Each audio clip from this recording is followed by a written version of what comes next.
देखिए, सैलरी को कैटेगराइज करना तो बड़ा एक सब्जेक्टिव मैटर है। जी बिल्कुल। इसको ऐसे क्लासिफाई मेरे हिसाब से नहीं किया जा सकता।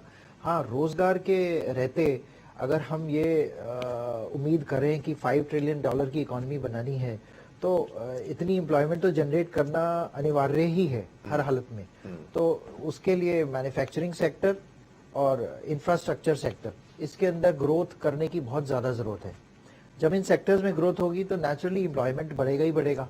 और एम्प्लॉयमेंट बढ़ेगा क्योंकि जो इंडिया का देखिए इस समय इतना इम्पोर्टेंट सेगमेंट टाइम चल रहा है। बिल्कुल। जो इंडिया की जो यूथ है वो इतनी अच्छी एनर्जी लेवल पे आज की डेट में है जिस किसी और कंट्री में नहीं है जी। इसका ये जो हम जो बात कर रहे हैं कि इंडिया की जो लार्जेस्ट इकोनॉमी है, I mean highest growing economy है, तो वो उसका एक ये बहुत महत्वपूर्ण कारण है क्योंकि इंडिया के अंदर जो एम्प्लॉयमेंट की जो रेंज है वो इतनी अच्छी है, एनर्जी इतनी ज्यादा है, तो उसके रहते एम्प्लॉयमेंट इसको इनकैश करना बड़ा जरूरी है। आज की डेट में अगर ये इनकैश हो जाता है तो हम जरूर उस 5 ट्रिलियन इकोनॉमी पे पहुंच सकते हैं और जो सैलरी स्ट्रक्चर जो है वो हमारा बहुत अच्छा हो जाएगा। जी, और कल जब बाजार बंद हुआ तो सेंसेक्स में एक गिरावट भी देखने को मिली थी, लेकिन आज जैसे ही बाजार खुला है सेंसेक्स में एक उछाल भी देखने को मिल रहा है। ये भी एक पॉजिटिव संकेत होते हैं। हालांकि बजट पेश करने के दौरान और बजट पेश करने के बाद भी ये देखना होगा कि बाजार का रिएक्शन, सेंसेक्स का रिएक्शन किस तरीके से होता है। ये भी बहुत एक इंपॉर्टेंट पार्ट है। जर्मन जी के पास चलते हैं। जर्मन जी, कई दफा क्या मैक्सिमम टाइम हम लोगों ने ऐसा देखा है कि जो जमाखोरी कर किसान को खोने उसके बाद है बड़ी फूड तो देखना पड़ेगा कि तो गवर्नमेंट को फूड इस बही खाते में हम देख सकते हैं।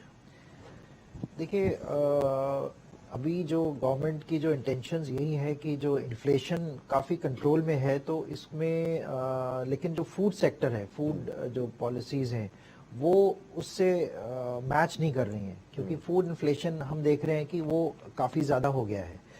तो गवर्नमेंट को एक तो इस डायरेक्शन में देखना पड़ेगा कि कहाँ पे फूड सेक्टर को कैसे बेनिफिट दिया जाए, किसानों को कैसे बेनिफिट। जो अभी जर्मन सिंह जी ने जो बात बोली बिल्कुल ठीक बोली, साकेत आपने भी जो बात बोली, जो बीच का जो सेक्टर है ये जो मुनाफा ले जाता है और जो बेनिफिट इतना ज्यादा, देखिए जो किसान उगा रहा है, जो मेहनत कर रहा है उसको बेनिफिट नहीं हो रहा, जो कंज्यूमर है जो ज्यादा जो पैसा दे रहा है उसको बेनिफिट नहीं हो रहा है, बीच के लोग बेनिफिट ले रहे हैं। तो गवर्नमेंट को इसके ऊपर काम डेफिनेटली करना चाहिए।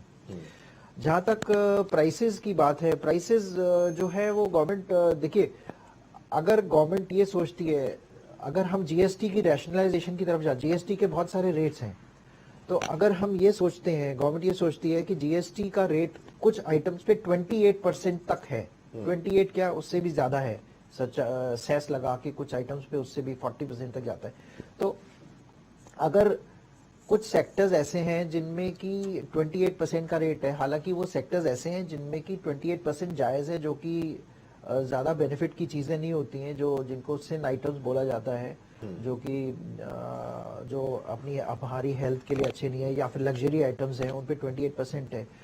तो उनमें कुछ आइटम्स ऐसे हैं जो कि जिनको की गवर्नमेंट सोच सकती है कि उन पे जीएसटी का रेट कम करा जाए, तो उससे एक प्राइस के अंदर कंट्रोल आ सकता है, प्राइस डाउन आ सकती है।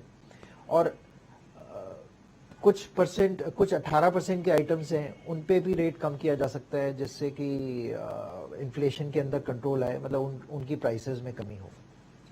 हम जरा रुक कर लेते हैं पंचकुला का। मेरे साथ पंकज गुप्ता जी इस वक्त जुड़े हुए हैं।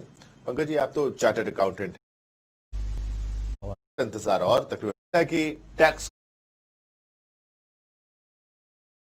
80D है, 80 की भी अगर